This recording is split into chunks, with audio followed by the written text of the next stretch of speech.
Welcome into the Sources Say podcast, your go-to Kentucky basketball podcast on the KSR Podcast Network, presented by Club Blue. Club Blue is the official collective partner of the University of Kentucky. I am your host, Jack Pilgrim of Kentucky Sports Radio. Very excited to be joined, finally, once again, by the one and only Shawn Smith. Shawn, how the heck are you? I am fantastic, Jack Pilgrim. How are you? Little down. Off-season rumblings, carousel, portal ins and outs. It's over, and you just kind of have to deal with the reality that chaos is the dust has settled on that chaos, and now we just kind of have to wait for the excitement. You got the news that we've all been waiting for all offseason with Oweh coming back. And now it's like, okay, well, now we just have to spend the rest of the summer, waiting for these summer workouts to begin and kind of getting the intel of like, ooh, who's standing out, who's looking good. But now really there's nothing left tangible to kind of hang on to until the season starts. So it's kind of, it's exciting to know what you have and to have clarity there, Shawn. But it is a little, it's deflating to not be able to kind of speculate and get to the bottom of the roster chaos. So good and bad things, Shawn. Yeah, I mean, we do so much of it for about 4, 5, 6 weeks that it seems like every day we're speculating something, and then when you get that final decision, you're like, I'm kind of going to miss that. But it is good to know what Kentucky has and kind of be able to talk about what this thing's actually going to look like from a rotation standpoint to who we think are going to be guys that emerge and kind of have those that breakout year that some guys on this past roster had. So at least you got clarity on what you can expect from Kentucky. But the talking and portal season stuff, all the drama of it is kind of entertaining, and not having that does slow things down some. So last week we were preparing for our midnight ridiculousness show that we did last year with Jackson Robinson's withdrawal deadline decision.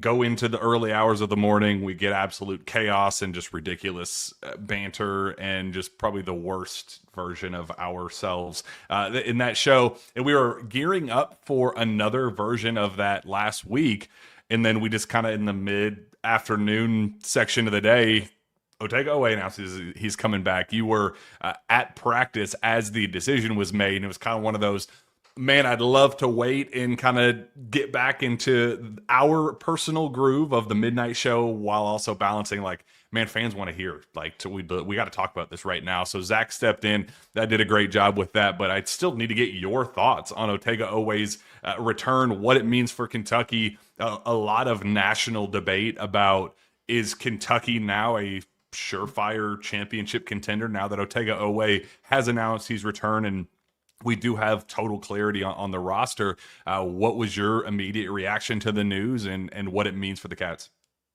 Obviously, it's to me the biggest news of the spring for this roster was getting Oweh back. When you get a guy that was Kentucky's star for the entirety of the season, hitting game winners and became such a consistent piece. I think getting him back with the upside of another year in this system and somebody that can lead the charge for Kentucky in all areas of this program, I think it's a significant confidence boost into knowing that Kentucky has the talent to make that deep run with this roster, but it gives you more confidence as a fan, as a coach, as anyone that involved in this program that, okay, now your anchor is in the mix of all this added talent, the incoming talent from the freshman class, the portal, returning pieces, but he headlines it. And I think that's probably the biggest thing about it.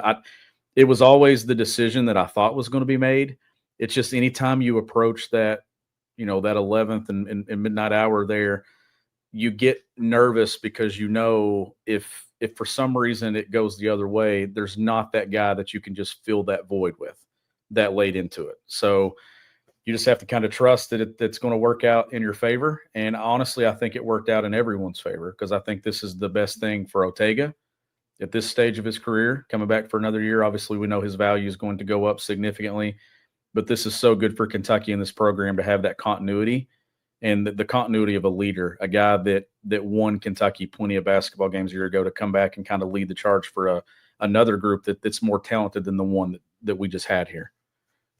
Since that decision was made final, we got a lot of intel about the draft process for him, and what he learned, and the fact that had he kept his name in, he was going to get drafted. That was kind of one of the bigger takeaways from that process. Was he had a couple of bang up workouts there at the very end, working out for teams, talking with teams, interviewing with teams, that put him in position to hear his name called on draft night, and decided against just being a draft pick somewhere in the second round, maybe probably 50 somewhere, versus coming back, working his way up to potential first round status, another year older, another year more experience, is kind of finding his footing as a surefire superstar in the SEC, going to be most likely the preseason SEC player of the year. But I guess, Shawn, what will it take to get there? What is the path to Ortega becoming a first round pick? When you make a decision of this magnitude, everybody talks about, what another year will make for your draft stock and how you can improve it. But for Ortega specifically, what will it take for him to come back and be a first round pick? I think a lot of it is consistency on building on what you just did, right? Like you took a huge step forward in a year at Kentucky from what you were doing before you got here. I think coming back and leading a talented team that probably has a great chance to stay in that top 10 range for the length of the college basketball season. Do you get to go on an even deeper run in the NCAA tournament and kind of showcase your game on that national stage, and you're making plays that leads Kentucky to a Sweet 16 win, a Elite 8 win, and leading the charge? But from the just his game in general, Jack, does the jumper continue to improve? Like, does he continue just to have that consistency, and does that percentage continue to go up? Does he show the ability to be an Elite 3 level scorer at the next level? Is he a guy that's going to continue to guard his position while knocking down the three? Because we know that that's the connection to getting to the league now. Can you guard and can you shoot the three? If you can do those two things, you got a chance, regardless of what position you play on the floor. So I think those are the things for Ortega in year two at Kentucky. But a lot of it, Jack, is you just had a really good year. You're going to have a lot of buzz around your name coming in. A lot of people are going to put you in contention for that SEC Player of the Year, first team All-League, everything, and maybe even some All-American consideration and stuff just coming back. But can you not only match it, but if the numbers on paper don't, match it identically, what does your game look like, and how do you lead this new group of guys that are coming in? I think all those things kind of play into what Ortega can be and where his draft stock could be from a year from now. But getting that feedback is a huge deal, because now he knows A, B, and C of what he needs to do to get to that next spot in the league that he wants to get to.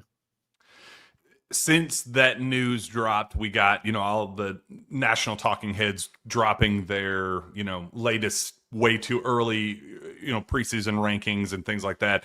We got ESPN dropping theirs, and Kentucky moving up to number 9. Very convenient as Kentucky makes its push for title number 9. The Athletic has Kentucky ranked, let's see, number 9 as well. And then there was another one.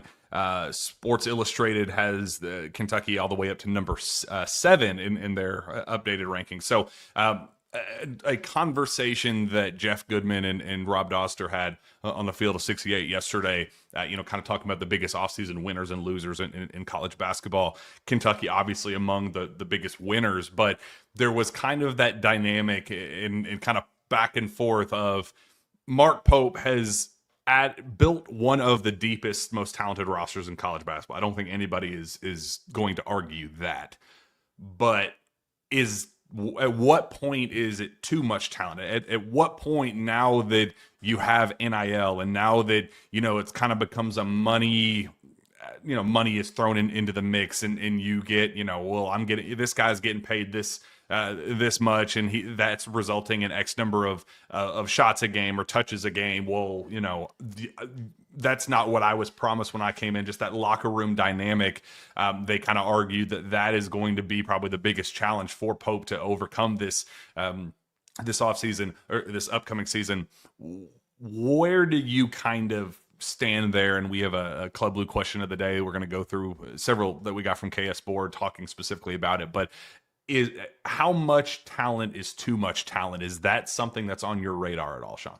It's not, because when Mark Pope got here, it was, all these new faces. It's more talent than he's ever coached collectively a year ago. And we saw how that worked, right? We saw all the mouths he had to feed, these super seniors that he had. When you have that many super seniors on a roster, it presents probably the same conversation, because those are guys that are trying to get their last hurrah of college basketball in the NIL era, while also trying to get themselves to a professional career. And I thought Mark Pope navigated that so well. Now, injuries and stuff maybe made it easier to kind of navigate those minutes and stuff as you went deeper in the season. But with this roster, Jack, like, I'm not worried about it. Obviously, that is a challenge, because there are so many, talented faces that are still trying to make that next jump for their career. But whatever Mark Pope was able to sell in the spring in recruiting, I saw the same things that he pitched a year ago go into play with the past roster too. So, like, I think the proof is kind of in the pudding there, that I believe Mark and the staff are going to do an excellent job kind of navigating those waters. But I do think that this is a top 10 team in college basketball. I'm not going to get caught up in should they be top 5. They should definitely not be outside the top 10. Like, they need to be a top 10 team. Anywhere in that 6, 7, 8, 9, 10 range, I can live with that. I think Mark Pope would be fine with that on paper as well.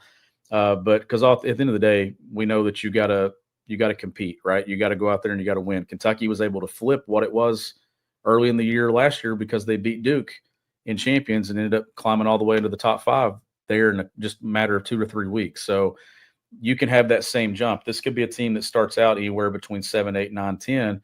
Jack, they get a win or two earlier, looking up and you're in the top 2, top 3 in the country. So then it didn't really matter where you started. But this is a top 10 team in college basketball, I believe, with the potential to be even higher and be one of those top 4, top 5 elite teams. Mark Pope will have challenges of feeding everyone, but I feel like the guy that's setting the table knows what he needs to do. And I think that this staff is going to have a clear-cut path on how to navigate that. Well, let's kind of open up that debate, and that'll be our Club Blue question of the day. Club Blue is the official collective partner of the University of Kentucky. Club Blue was founded by UK fans strictly to support the NIL efforts at the University of Kentucky. Unlike most collectives, 100% of subscriber money, 100% of donor money goes directly to NIL. Club Blue charges no fees. Club Blue subscribers receive some amazing benefits like invitations to special events, meet and greets with UK athletes, signed merchandise, monthly giveaways, ticket giveaways, Club Blue merch, and more. Subscribe today at clubbluenil.com. You get to pick which sport you want to support when you sign up. Choose your sport and support with Club Blue. So the question, I guess, you kind of have to put your money where your mouth is a little bit, Shawn, because it is so easy to just kind of throw it out there and just be like, well, everybody's going to get a chance to play. Everybody's going to have, their own opportunity for minutes. I'm trying to find the exact question, make sure that the fan gets credit for their question. Let's see. Of course, now I'm struggling to find it. Steven, do you have it ready pulled up about the minutes? Good grief. Great start for. There we go. All right. Andrew, DYK. Thank you. Gosh, just absolute terrible transition there. My fault. With the different makeup of this year's roster, more athletic, not as much knockdown shooting, what different actions will Pope add to his offense to take advantage of the increased athleticism, divvy up the minutes? And Jack, there are only 200 minutes in the game. It's a play on. I do the Sunday morning radio show, Sunday morning sports talk, and I just kind of went on a rant last year like, oh, this guy's going to get 28 minutes. This guy's going to get 25 minutes. This guy's going to get 22. By the end of it, I had like 350 minutes accounted for when there's only 200 to go around. So that presents the next challenge, Shawn, of we kind of, before this got started, trying to at least set a foundation. It's not going to be a perfect science, but of what it will somewhat look like in terms of divvying out the minutes. Call me out on, I kind of have a loose kind of idea here. Tell me where I'm wrong. Tell me who you need to advocate more for. Who do you think is not going to get as much? We'll go from there. So we have Jalen Lowe and Otega Oweh leading the charge with 25 minutes apiece. Denzel Aberdeen, 20. Mo Diabate, 20. Jaden Quaintance, 20. Brandon Garrison, 18. Jasper Johnson, 15. Colin Chandler, 15. Cam Williams, 15. Andrea Yelovich, 12. Trent Noah, 10. Malachi Moreno, 5. And then Braden Hawthorne and Reese Potter, there for spot minutes, but not expected to be in the rotation. Who am I missing? Who will work their way up deeper into the rotation? Who, am I too high on that's going to find themselves slipping once the season comes around? I think it's a good start. And I think that when we were talking about this, I said, I'm not the best at math, so this may have to be a team effort when you're putting the minutes together. But I think Jalen Lowe and Otega are two guys that 25 is a good number, but it wouldn't shock me. Like, as these guys kind of emerge and become like the leaders of this team, right? And you get into those SEC level games where you're trying to fight for positioning, you're fighting for NCAA tournament seeding. You're going to have some games where those guys are going to get up in the 28, 29, 30, 31 minutes, maybe even a little bit deeper when you're on the road trying to win some of these tough games. And I know Kentucky's got great depth. Maybe Mo Diabate too, because that's kind of my breakout pick to have that big year. I know which is going to be a question probably at some point as we go throughout here. I could see him playing more, and then Cam Williams at that 15 number, I could see bumping up to 17, 18 with his ability to defend and the ability to shoot the three. Like, I could see that being a guy that maybe adds a couple of minutes. But I think overall, I think it's a great balance of 200 minutes. Is there a guy that maybe is getting some there that might not get as much? It's tough because you are trying to keep everybody happy, right? And you already have two guys listed that are not in those minutes. So if you take away from another, now you're getting into the three guys not playing much. So, but I do think that Jalen Lowe and Otega Oweh are guys that could push closer to 30, especially the point guard position. And I think it's easy to look at last year's roster and just like, Otega 28, Jackson Robinson 28, Kobe Brea 28, Lamont 26, Amari 23, Andrew Carr 24. It's easy to go down that list and go, well, okay, why would Otega play 28 last year and only 25 this year when the goal is to move him into, first round territory? That doesn't make sense. But you have to factor in that by the end of the year, when the team dealt with all of its injury issues, the rotation got cut, in half, essentially. It got cut dramatically to where you had to have Otega playing 34, 35 minutes. That's not the ideal. Kobe at the end of the year was playing 38 minutes a game. Like, that wasn't the ideal situation for what Mark Pope wants in his ideal system. He would rather, get 20. And we heard from Otega, some of the NBA teams that he talked to, talked about conditioning and the importance of, how they wanted to see him with greater spurts of energy, not able to sustain the impact that he was making, kind of over a long period of time. So you'd probably want him to cut his minutes to 25 and have the quality of those minutes increase, if you will. So I think when push comes to shove,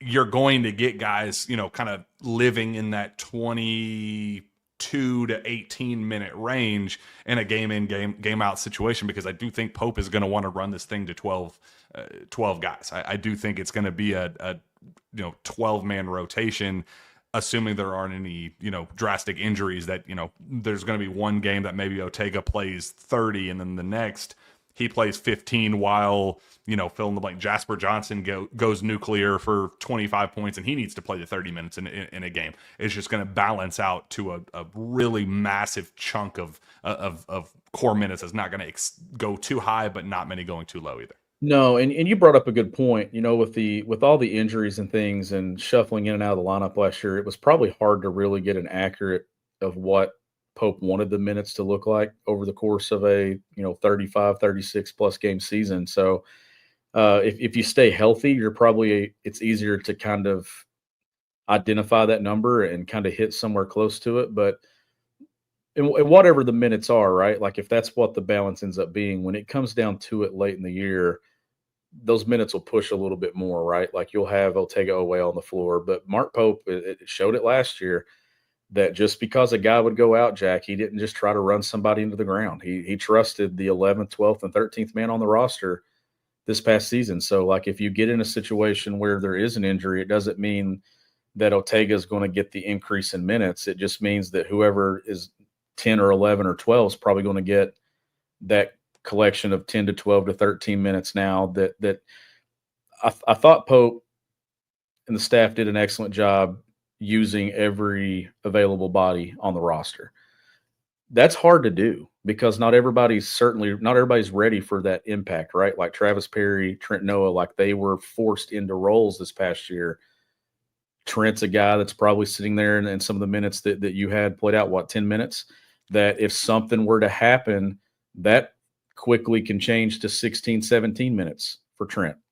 Or if he produces, then it automatically probably changes to 16, 17 minutes. So you're going to have that shuffling of some guys, but I think the balance, and you bring up a good point too, that overall there's going to be games where somebody's going to play well and going to play more than what they are in one, but the next game it may reflect and go the opposite direction.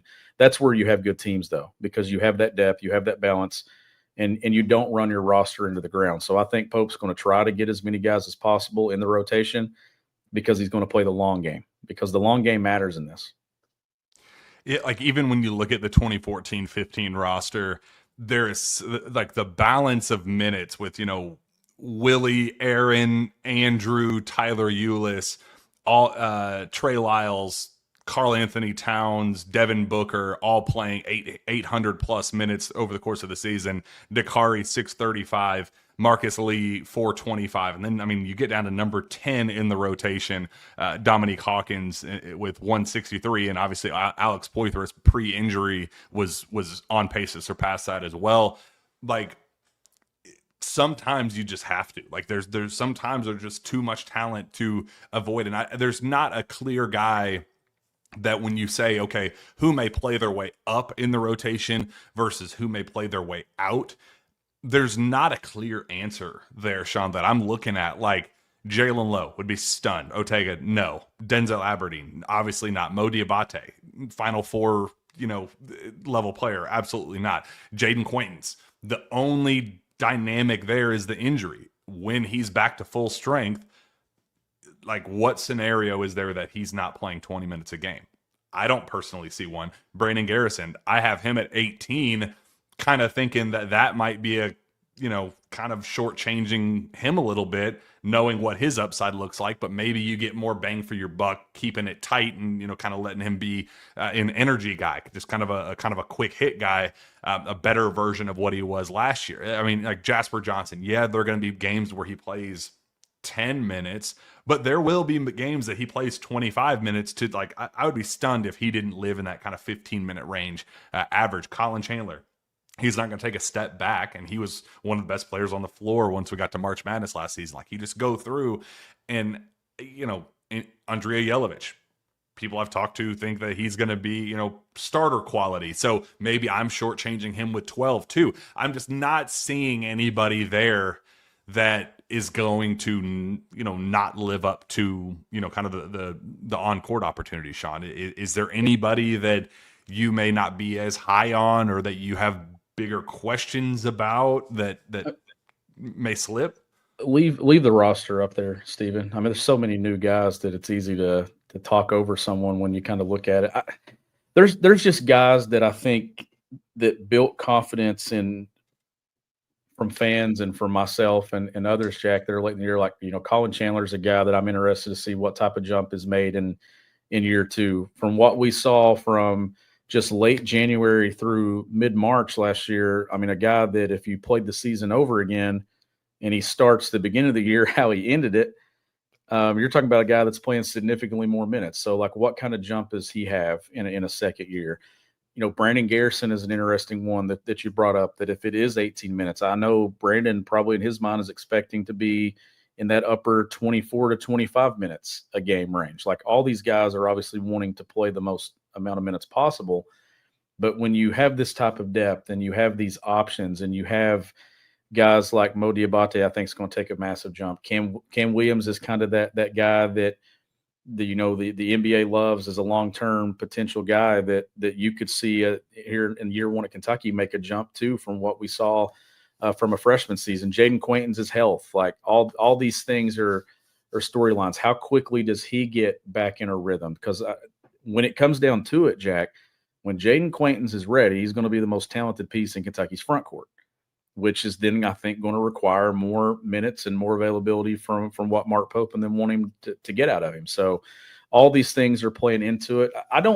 There's no one that I just don't have confidence in. There's a lot of wild cards that I'm looking at and I'm thinking, man, this guy could really make a jump. But what I'm trying to get at is the flexibility and the options that Mark Pope has. There's 4 or 5 names on this list that, if Kentucky gets a solid season out of 2 or 3 of them, I think that this is a team that's going to have potential to win the league and compete for a Final Four and a national championship. There's just so much built into what Kentucky has available that I just don't expect them to just kind of fall out at all these spots. There's going to be, you got Final Four experience, you've got returning experience, you've got elite incoming talent from the freshman class, and you got great transfers. I just think that when you look at this thing, I don't think Mark Pope can go wrong anywhere.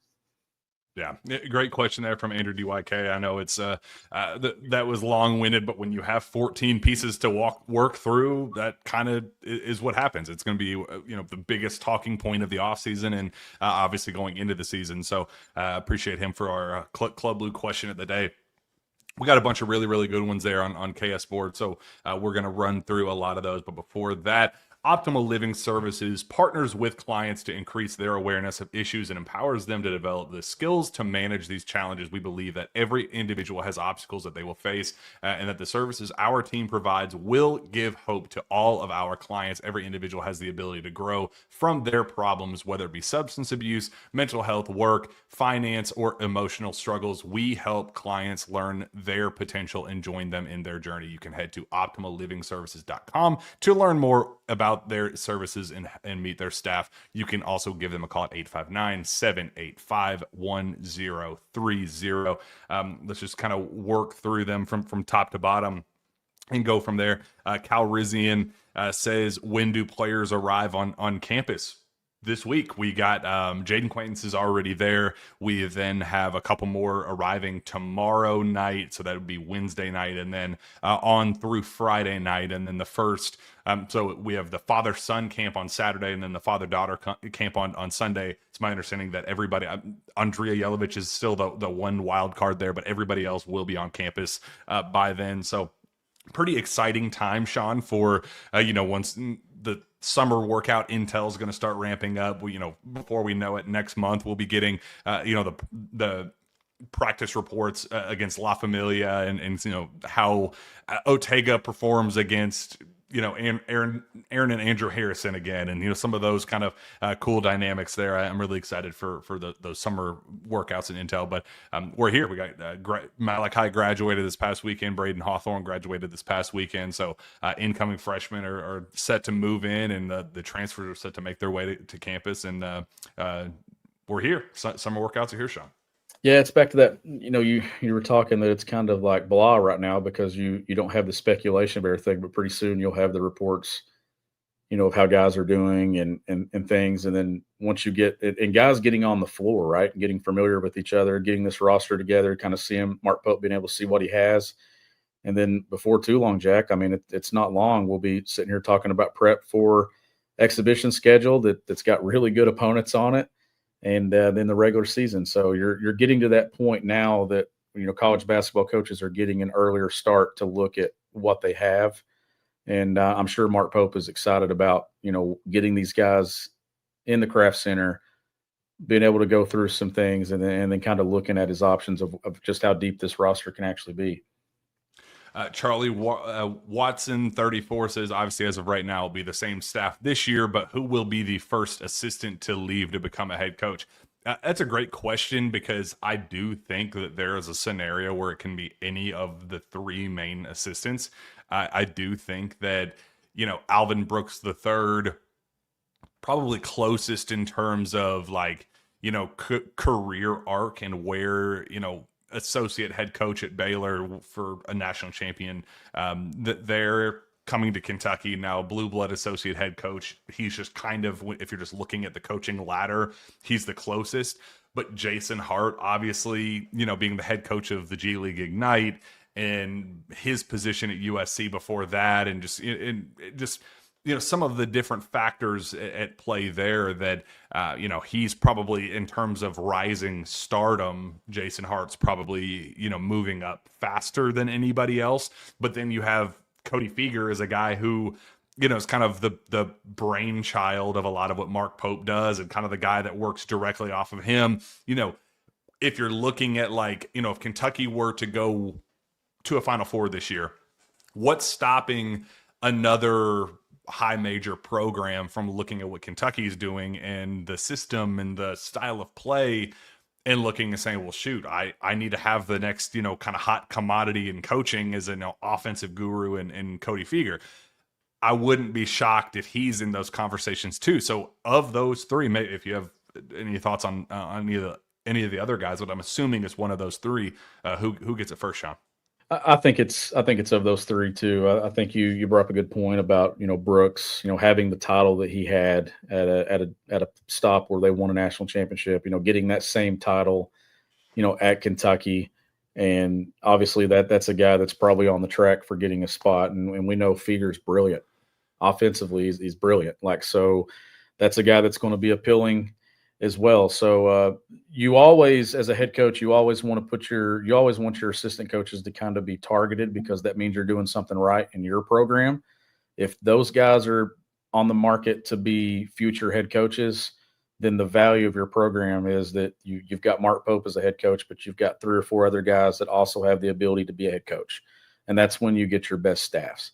So I think that having guys that could possibly make that next jump for themselves in this business, I think is a good thing for your program to have. And then those guys that you mentioned there, I think are all going to have the opportunity sooner rather than later to do that. And then that means that you got to go target other guys that are hopeful head coaches at some point. Because I think you want assistant coaches in your program that kind of have the desire to at some point be a head coach. I feel like those guys really work hard and grind because they want to make that jump for themselves as well at some point. And I think that Kentucky's got a staff full of guys that want that for themselves. Yeah, I really would not be shocked if it's any of the three, but I do think Cody Feger, if this goes the way I think it could, I wouldn't be shocked if Cody kind of gets thrown in there for like, hey, we got to find the next hot up and coming name.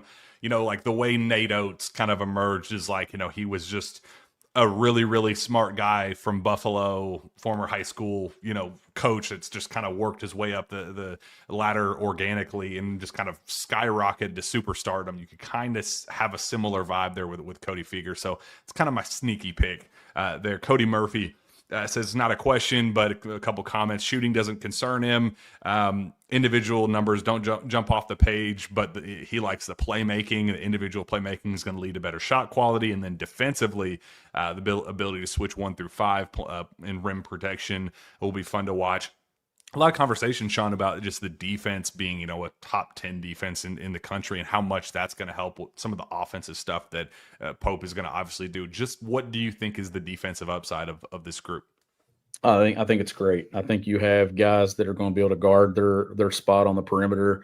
I think you're going to have, rim protection. Obviously getting, Jaden Quaintance healthy is a big part of what Kentucky can do defensively. So to me, I've called them, ever since I've been on the show, I call them transition starters, right? Like the ability to get stops defensively leads to transition opportunities for you offensively. And I think having better athleticism means that your defense is going to fuel your offense, and you're going to get some of those easy buckets this year that you didn't get this past season, while also still running an effective system that's one of the best in the country when things do break down and you don't get those transition looks. Now you're going to flow into that offense. So defensively, though, when you've got guys that can guard the perimeter, and then you've got tough physical guys that can win rebounds for you, those are transition starters, Jack. And I think that this team, while it may not have the Kobe Brea or that guy that's going to shoot 47, 48% from 3 consistently for a high volume or high number,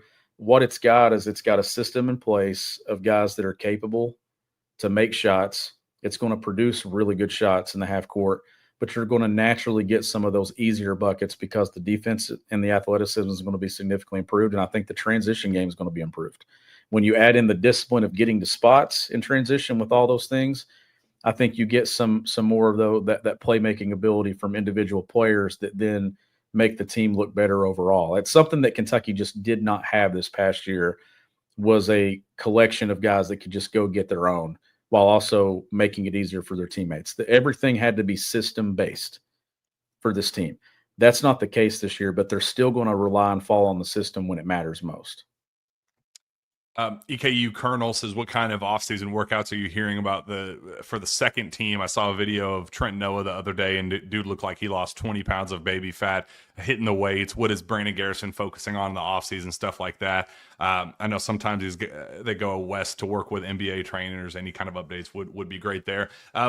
They have all been, like I know Colin Chandler was, working with NBA guys, and, some not any like Malachi Moreno going to the Chris Brinkley Invitational. Some of those, like everybody had their own little events and training regimens to work through. But I do think that that's what these next couple of weeks are going to be for, where, you get the kind of the baseline summer workouts. We're going to get the identity of the team. We're going to see, how the pieces are very, very early coming together. And then there will be that break again before the fall semester and obviously going into the season. So I think a lot of those questions are going to be answered here in the next couple of weeks about what, like, hey, we have a baseline. Hey, Trent, let's, cut some weight. Let's get the game shape going. Otega, some of those things were obvious coming back and going into the year of Jaden Quaintance. Let's get your knee where it needs to be, things like that. But I do think that it's about getting your hands on these guys, working with them, and just kind of seeing the pieces of clay and starting to mold them how you kind of need them to be once the season starts. Do you have any individual guys that you're looking for specific things over the next couple of weeks once the summer workouts begin, and in terms of kind of taking the jump that you think will be necessary for them? I mean, to me, it's the guys that I know best, right? So I'd have to kind of key in on the returning guys. We talked about Otega Oweh early on the show, but I think Brandon Garrison's probably the guy that you need to talk about a lot, because Jack, I think he's coming back with the expectation that he's going to have an even greater role, right? And that's what you want him to have, is that expectation. There's obviously competition at his position entering the program that has elite NBA upside and potential to be drafted from the same area of the floor, which means that you've got to find a way to impact the game, not just in similar ways, but maybe in a couple of different ways. And I think Brandon Garrison working on his shot. Is he a guy that consistently is able to take and make more threes? Does he get even more comfortable running the offense out of that 5 spot in the middle of the floor? Now, the beautiful thing about Mark Pope and what this program is going to do is it doesn't have to be the 5-man that runs that action for you. You can put a 4. Like I firmly believe that Mo Diabate is going to be the guy that's running some of that middle third offense that you saw Amari Williams running this year. That maybe it gets smaller, but you get the same, like a skill set. You get a punch from that guy that can do some things too, and kind of break down and get some driving lanes. But I think Brandon Garrison's probably the guy that I'm looking for the most. That I want to see great improvement. I want to see the jumper continue to grow, be even more consistent. The maturity it's not something that you work on the floor, but more so the maturity level of him going from sophomore to junior year is probably where it lies with him the most. If he takes that mature jump and approach to his game, then I think the other areas of his game, Jack, follow automatically with work put in. So I think he's the guy that I'm probably looking at. And then Colin Chandler to me, when it just comes to just upside of what I saw in a short burst from what he was at the beginning to what he was at the end, is the trajectory that you want all your players to be. And coming back with a full year under his belt, now an off season, and just getting in there and working, I think that he's a guy too, Jack, that I think could take a jump. And I'm interested to see what those returning guys do, because those are the guys that we know best. we've watched film on Mo Diabate, but we didn't follow every single move that he had a year ago. We followed every single move of those guys, so it's easier to kind of pick apart their flaws. So I think that's where you kind of look at when you're talking about the offseason is what has this guy done to elevate his game? I think with Colin, I think it's almost totally mental. Like I think that Colin, when he is like last year, it was a lot of confidence was an issue early on of like, oh my gosh, I've been away from the game for 2 years. How will my body hold up? How is it progressing alongside other guys who they're grasping things a lot more quickly than I am? It kind of felt like he was just a little overwhelmed at times while just kind of letting his body catch up. I think the physical stuff is kind of behind him. I think that the top 35 recruit talent that he was 2 years ago before he started this process, he's starting to kind of realize that again with the physical side. Now it's just about like it clicking of, okay, I'm a dog. Now it's time for me to elevate my game to a new level. Exactly what we saw in March Madness, just the way he's kind of was humming at his best, at postseason, late SEC play, SEC tournament, NCAA tournament. We saw Colin Chandler at his best, just kind of building upon that. I think it's almost entirely, above the shoulder. So I'm really, really intrigued by him and excited for him. Connor Rigg, way too early superlatives. This was a very close second for the Club Blue question of the day. Best player, best shooter, best defender, best dunk of the year, and who is the Otega Oweh of this year's roster. Well, I've already given you who I think my breakout guy is. So I'll start at the bottom with my Otega Oweh guy. And I'm just kind of going to that guy that's played a couple of years of college basketball that's ready to take that next jump, coming to another program, and it's Mo Diabate for me. Like, that's not saying he's going to come in here and average 16 points a game and hit multiple game winners and do those things, but I'm talking about that next level Sharpie, jump. all SEC campaign coming from Mo Diabate.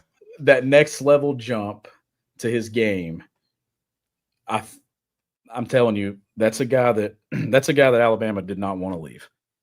Like, a guy that's got deep tournament experience with so much upside to his game, that has a toughness to him that's going to make life easier on your head coach and your basketball team. When you put him in a system like this, I think that there's more to his game that can show. And I think that he's going to be put in positions to take a big jump. And I think he's going to get the minutes to kind of have that opportunity as well. There really is an overlap there in terms of Otega, where he was at Oklahoma, playing for the high major program, producing at a high major program, but still needing to kind of it click for him and to kind of get his feet wet as a star, not just a productive talent, but a producing talent at the highest level. That is an interesting gap there. Like, I think obviously the first name that comes to mind is Cam Williams. I've brought him up several times as filling that Otega Oweh role, just as a clear talent, just kind of waiting for the right opportunity, waiting for the right platform is kind of was my thinking there. But I do think Mo Diabate is a sneaky one. I do like that. Best player, I think Otega is the layup. I don't think we need to really overthink that one. Best shooter, that one probably going to end up being Cam Williams, but man, like there is a part of me that thinks that Jasper Johnson could not have found a better fit for him at this level to maximize his abilities. And I think when you factor in how many wide open catch and shoot looks he's going to get, I do think that Jasper is going to flirt with that best shooter spot. What do you think? I think so too. I do see Cam being probably that guy at that position. And that's where I think a lot of Kentucky's 3-point per numbers are going to come from. Is coming some of that spot from the stretch four that can maybe slide and play the three as well. So does Colin Chandler have a chance at sneaking in there? That's an interesting one too. And getting into that. So I'll go Cam Williams on that one though, because I think that his role is going to be clearly defined there, and I think he's going to knock down a ton of shots. Yeah, I totally agree. Best defender, I don't think this one's going to be particularly close. I think that Jaden Quaintance, when he becomes healthy, is going to be a legitimate national defensive player of the year candidate. So, probably have to separate this between best perimeter defender and best front court defender. Best overall team defenders, I think, is going to be Jaden. It's not close. But if you're looking just for a backcourt threat, Sean, who do you think that could be? Perimeter defender from the You back. could say you need it. You could say you need it to be Otega. That's probably the guy that I'm looking at. But I mean, does Aberdeen kind of fit in that role too? Because a lot of it's going to come down to so many new faces in a new program. What is your role at your new place? And what gets you on the floor when you're talking about 12, 13 guys that possibly can play? So if being an elite defender on the perimeter is something that takes you to that next jump, then I think that's probably what you do. So I think Aberdeen's probably in that conversation. I would love for it to be Otega and kind of become that guy that's, a two-way player that's going to consistently knock down open threes, attack the rim, but also get you stops on the perimeter defensively and guard the opposing team's best player. Like I could see that being an area of his game that takes a big jump as well this year. Dunk of the year will go to.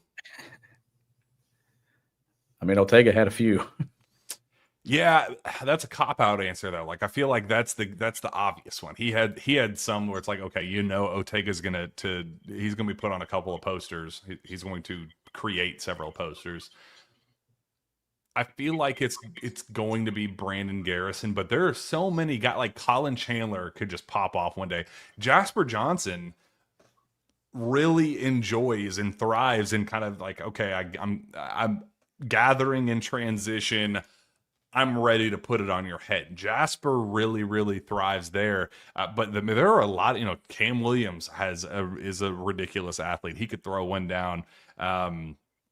There are a lot of options to choose from there, but I think I'm going to go Brandon Garrison just because we've seen the athlete that he can be. A couple of pretty nasty throwdowns, but I think he's going to win Dunk of the Year. Do you have any kind of surprising candidates? I'm going to say Jaden Quaintance. He's going to have, yeah, he's going to go baseline on somebody, and somebody's just going to be there at the rim and try to just make a bad business decision and going to be at the bottom of the poster. Like, that's one. Maybe Diabate puts somebody on one too. Kentucky's going to play above the rim. I think that's an area offensively that I think you're going to see them do more. Is they're going to throw the lob more with this team. They're going to be able to get downhill, the spacing that's going to be created, some of the actions. I think you're going to see the similar actions being ran, but I think with a lob threat out of them this year more so than beneath the rim. Yeah, I totally agree. This one, Indy Wildcat fans says, we know what UK has for the next year. How does the rest of the SEC stack up? The SEC, Sean, is going to be good, but not historically good the way that we saw it this past year, where Florida is going to be in the conversation. Kentucky obviously up there as well. Arkansas is going to be much improved. I do think, they're going to be a legit contender in the SEC as well. But, that next tier of teams like Auburn will be in the conversation. I'm trying to think, Alabama, LeBaron Philon coming back was a total game changer. They kind of went from a fringe top 25 team to now you could pencil them in as, a legit contender. Obviously Tahad Pettiford, same there with his return at Auburn. Tennessee, I think, is going to be down this year. I know they got Nate Ament, but I'm still wondering about some of their key pieces. Obviously Zakai Ziegler, if he tries to pursue a 38th year of college basketball, terrible for him, but I think they have some questions that need to be answered. Is there anybody else in the SEC that's jumping out at you that is deserving of some praise? It's hard to really kind of look at it at this point. I don't know. When you look at the league, like last year, it was just such a juggernaut, right? From top to bottom. Like even when you got down in the 12 and 13 seed range, that you're thinking, man, this is still going to be a tough game on the road. But I mean, I still think you got to start right there with Florida, defending national champion. We know that the product that they're able to put on the floor and stuff, and the systems that they have in place, and we know Bruce Pearl and Auburn and what it's going to be. Tennessee, I don't expect it to be what we've seen in recent years. Obviously, what does John Calipari and Arkansas do? We know with talent and stuff that they're always going to be in a position to kind of make a jump and be one of the better teams in the league, but not anyone that just really jumps off the page at me. But when you see that non-conference schedule early, you'll find out in a few weeks of who's going to be by December. That team that kind of emerges out of nowhere, and you're like, dang, that's a really good team that you're going to have to go up against. What does Ole Miss do in this year? I think that's another one that you kind of follow. Texas in year one, under Miller, what do they look like? So you've got those teams that I think were probably trading in the middle to lower half that I think have potential to kind of make their way forward in the league. But I still think when you're talking the league right now, you've got to talk Florida, you got to talk Auburn, you got to talk Alabama, Kentucky, and then just from a talent perspective, I do think you got to throw Arkansas and Cal in the mix. Yeah, I think there's a clear top four and then everybody else, which is phenomenal because I think of that group, I think Kentucky is, right there with Florida as kind of a 1A, 1B. So very, very solid spot to be in. UK Cat fan in South Carolina says, not about this year's team, but you all have hinted about Big Z when he first got here and his stomach illness. Willing to share the behind the scenes of that yet? That was real. Like it was wings. It was a kind of a wing deal that really screwed up his stomach and kind of set him back. But the real kind of like, I don't know, rumblings and just like intel scoop, like, was about just the process of him getting here. And, we'll wait for his eligibility to wrap up. I'm not trying to throw anybody under the bus, but some of his eligibility stuff was very self-inflicted about getting over to America, passing that English equivalency exam. And, a lot of setbacks were his own doing. So, probably don't have to, just read between the lines there and why it would be self-inflicted and kind of set him back to where we would have to wait till SEC play for Big Z to begin his career. But I do think that they were trying to make an example of him for doing things, not totally the right way. And it just kind of led to like both sides kind of getting into a swinging contest where it was like, okay, well, let's just,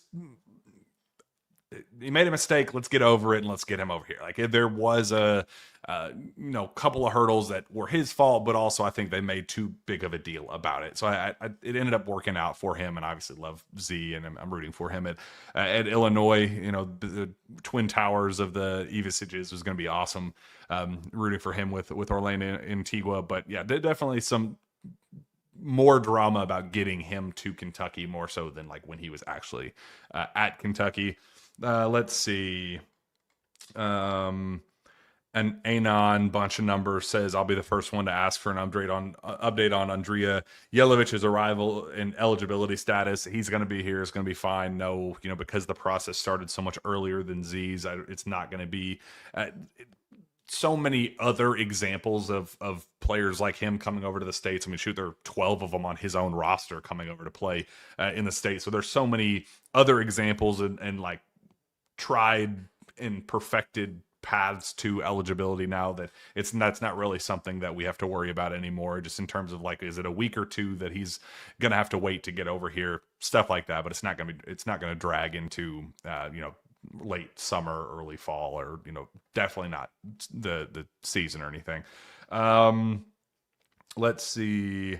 Big question, DCG83. Big question, is Matt Pilgrim still a beast? Yes, he is. That's actually my dad's name. So I know he was a beast in practice back in the good old days, but I can confirm from my own personal life that Matt Pilgrim is, in fact, a beast. Let's see. Is there anybody else that we... Oh, this is a good one. From John P. Ryan. this is more for Shawn, but I'm a big fan of Lowe as a point guard on the ball. I am not a huge advocate of him without the ball in his hands, especially when our one of our bigs is operating with the ball. With we all said the same thing pretty much with Butler last year. But do you see Lowe fitting in when he does not have the ball in his hands? I'm interested to get your thoughts on that. Obviously, I do like him better with the ball in his hands.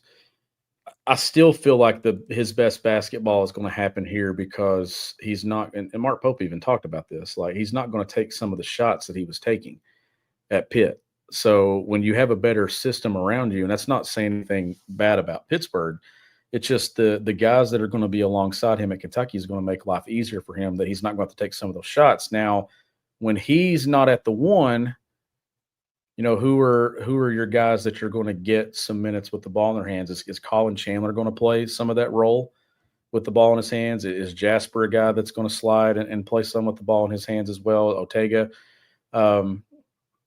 I like Jalen Lowe. I think he's going to be one of the – I think an efficiency from where he was to where he's going to be is going to be one of the biggest jumps of the college basketball season. That the turnovers are going to go down, the bad shots are going to go down. You're still probably going to get some slippage with it just because it's still tough to break those things. But I think understanding who he is and having a system in place and the film study that Mark Pope's going to do with him, Jack's going to put him in positions to take good quality shots, but also probably understand a little bit more about his game off the ball too. Because I think that if you're wanting to play professionally, being able to score and play off and on the ball is a big factor of being able to do that the next step. Hang 10, what do you think of Pope's push to add more games to the regular season? I would love it. More Kentucky basketball. Sign me up 100 times out of 100. Yeah, he has said, every chance I get these SEC meetings down in Destin, when he kind of gets to put his like, hey, I'm the king of the Kentucky basketball castle. I'm going to kind of make my voice heard. That's been his number one priority, talking about a 40-game schedule and wanting to expand his data set and just kind of giving us more games. Him using the example of like, if we're, pushing these kids toward the NBA and kind of developing a pro style environment again with NIL, especially now it is basically NBA light. Why not try to expand and grow and add more games and give these kids more opportunities to prove themselves and those sorts of things? What do you think about the possibility of a 40-game schedule that, if Mark Pope has his way, will come to light at some point in the not too distant future? I mean, when you're talking about the number of games that they play as a professional in the NBA, then we got guys that are going from playing 31 regular season games right now to having to play an 82-game regular season schedule in just a few short months if they make the jump to the league. So I think getting it to 40 and adding 9 isn't changing a whole lot. It just probably strengthens the brand itself of college basketball because you get a longer window of the sport. So I'm for it because it's more Kentucky basketball. It's more college basketball. I don't think you see the injuries increase or anything like that, the wear and tear, because like now what are those extra games made up of? Are you going to go out and play home and homes with elite powers in college basketball? You probably mix in one, maybe another, but for the most part, it's probably more games that you get in that November portion of the schedule as well that kind of helps get you there because I'm a fan of it. Like I don't see anything wrong with it. It extends the season, but not enough that I think we're getting into an area where we're doing too much with it. Yeah, I totally agree. Gillen's Ghost returns. I love this question. It's a scrimmage between the two 7-man squads. So we have Jalen Lowe, Colin Chandler, Otega Oweh, Andrea Yelovich, Brandon Garrison, Trent Noah, and Reese Potter on one roster. And then the other one, we have Denzel Aberdeen, Jasper Johnson, Cam Williams, Mo Diabate, Jaden Quaintance, when healthy, and then Braden Hawthorne and Malachi Moreno making up the second team. I believe we have a graphic for that, Steven, if you get a second. But who wins in that head-to-head between the two 7-man squads? I'm trying to see the names now. So we got the graphic. There we go. So scrimmage between two 7-man squads. Man, that's good balance. Okay, I'm sorry. I think I'm team going one with is giving I'm team two going the team one. business. Yeah, I'm I, going team I, one. I think you have the two best, you know, most productive talents, I think, on the team, Yep. and Jalen Lowe and Otega. I'm higher on Yelovich than most. We know what Brandon Garrison is. Colin Chandler, I'm banking on his upside. And then Trent Noah off the bench with Reese Potter, a 43% 3-point shooter playing in the MAC. Like that's a solid 7-man group, and I love group two. I mean, this is a real conversation we'll probably need to have throughout the season in terms of who's playing when and how many minutes, because it's a capable second group and one that would scare the hell out of most teams in college basketball. Especially Mo Diabate, Jaden Quains, your 4 and 5. I mean, that's a bang up front court. But I just think the back court is just stronger in the first group. But it's a nice question. I do think that would be a fun little head to head. Yeah, I'm taking group one though, just because What's of the score? It's to 21. to 21. Mm, that second group's got enough. Let's go 21-16. So I had 21-17 in my head. Great question there from Gillen's Ghost Returns. Let's see. Oh, I like this one as well from Cody Salmons 22. The general consensus going into year one of the Mark Pope era was that making it to the second weekend of the tournament would deem it a successful year. What needs to happen for year two to be considered a success? Is it Final Four or bust? I don't want to say Final Four or bust. I want to say, do you compete to that top half of the league, to those top 2 or 3 spots in the league? Do you make a deeper run in the SEC tournament? Do you get back to that second weekend, and are you in contention for a Final Four? So if you get to that Elite Eight round and you lose a hard-fought game, I'm not going to sit here and say that it's a failure. But if you fall short of the second weekend or that Elite Eight, then I think you can probably bring it into play, because there is a lot of talent on this roster. It's so tricky because like last year, a lot of it was kind of injury oriented, and we kind of felt like throughout the year we were kind of moving the goalposts up and down. Early on when they're beating Duke and you're steamrolling through some of those non-conference games, you're winning, beating Florida to start the SEC slate. They're doing some things where you go, well, there's no reason why this team can't make a Final Four today. Like, why are we limiting their ceiling right now?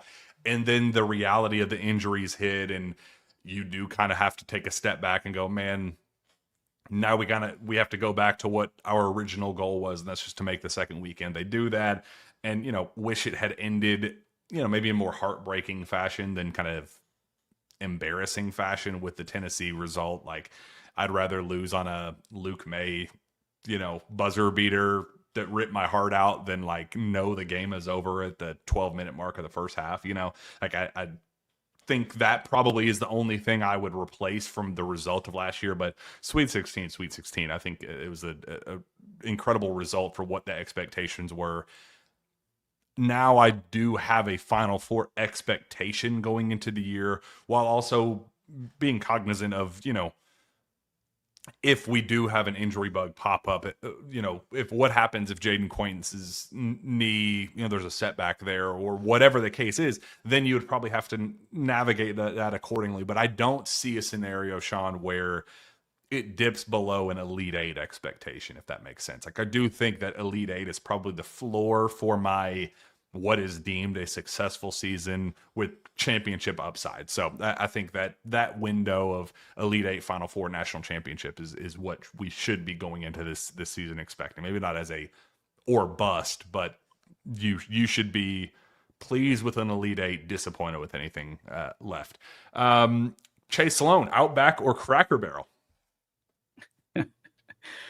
Oh man, Cracker Barrel. I gotta go Cracker Barrel.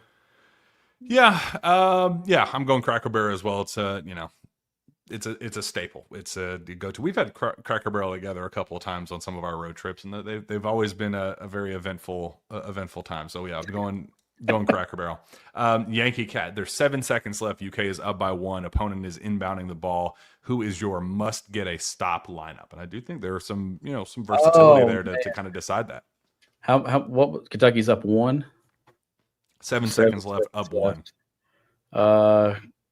Cam Williams, Mo Diabate, Ortega Oweh, Jaden Quaintance. Aberdeen.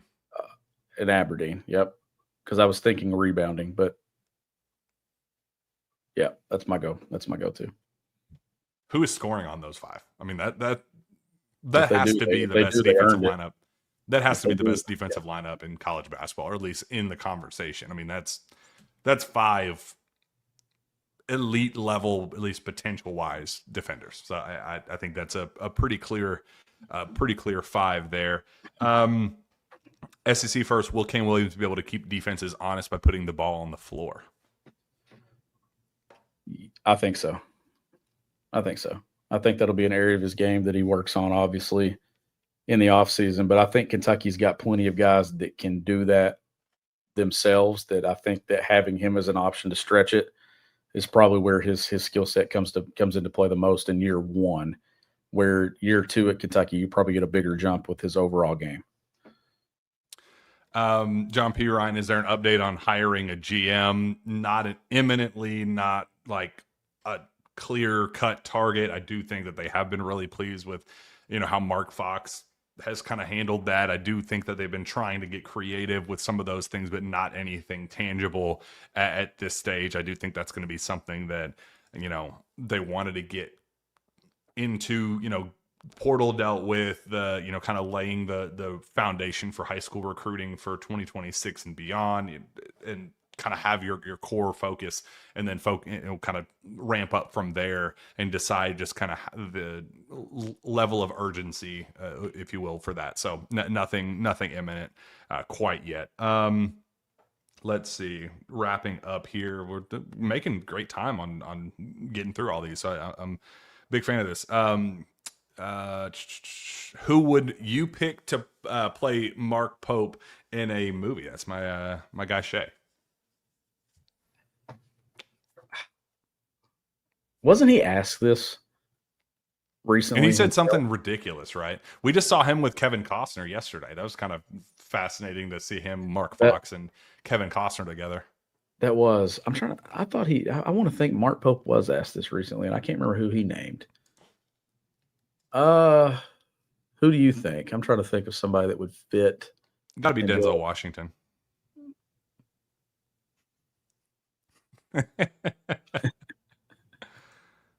Oh my God. Oh, yeah. This came up not too long ago. Oh, he gave a non-answer. Come on, Mark. I don't know. I'd feel sad for whoever that have to be, man. That would be really discouraging if you got plugged in my role. That would be, I don't know. Oh, come on, Mark. You can do better than that. That was the terrible non-answer. Anybody else that jumps out at you? Who's a bald guy? Like who is? I feel like we're limiting ourselves if we're going. Like I feel like you got to get the quirkiness more than the baldness. Yeah, I'm trying to think here of somebody. I typed in quirky actors and I got Christopher Walken. Don't think that's working. Steve Buscemi. Don't think that's working. Joaquin Phoenix, no. Jack Nicholson, if he's still alive by then, that'd be great. Oh God, man, I don't. Jeff Goldblum, I feel like he's acting as everything nowadays. Man, I feel like Mark Pope is one of one. I think so. That might be why. He gave. Yeah, we might have to circle back in next week's episode and think deeper on this, but nobody is jumping out at me, unfortunately. Let's see. Have you made hotel reservations for the worst city in America yet? Me too. Oh, Indianapolis? Oh no, that might have to be just like drive up day of. I just don't. We gotta fix the Indianapolis vibes if we get to the Final Four next year. Like What do you think the vibe is going to be there, Sean? If Kentucky goes to a Final Four, but knowing that we have to go back to Indianapolis, how do you, like, we talked about exercising those demons last time we were there, it did not work. But do you just drive up day of? I feel like that's the only answer. Yes, and then you drive back after the game and don't stay, and then you drive up again. You just don't even. You just don't stay at all. Like, yeah. Oh, Or you goodness. flip it. What if you fly to Indy? That's what's like a 20-minute flight. I don't, that's not even worth it. I drive up, drive back day of. I can't stay there anymore. The curse is staying in Indy, though. That's what it is. That's the curse. That's stay outside of Indy. Like, go like so far north. Mm-hmm. A couple more and we'll wrap this thing up. We got to get Sean out of here. Me too. What are Sean's coaching goals? Head coach, staying in high school, get to college, or coaching LeBron's sons?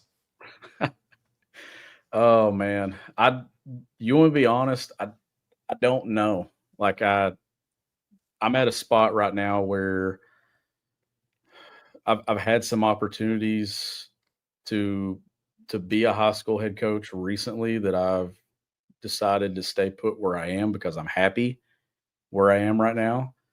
If you'd asked me this 12 months ago, I probably would have told you it would have been to coach college basketball. But the more that I go through where I am currently in my life, I'm really happy with the people that are in it, the people I work with, and then where I am.